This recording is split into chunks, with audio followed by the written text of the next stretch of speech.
PSC എക്സാമിന് തയ്യാറെടുക്കുന്ന എല്ലാ ഉദ്യോഗാർത്ഥികളെയും നമ്മുടെ ഇന്നത്തെ റിവിഷൻ ക്ലാസ്സിലേക്ക് സ്വാഗതം ചെയ്യുന്നു. പ്രധാനപ്പെട്ട 3 സയൻസുമായി ബന്ധപ്പെട്ട ക്വസ്റ്റ്യൻസാണ് നമ്മൾ ഇന്ന് റിവൈസ് ചെയ്യുന്നത്.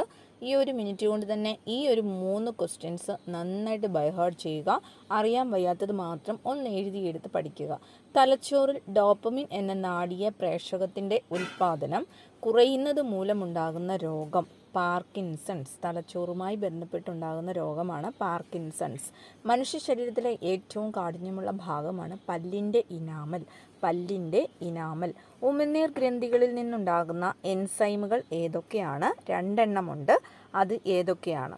സലൈവറി അമിലേസും ലൈസോസൈമും. Salivary amylase, ലൈസോസം.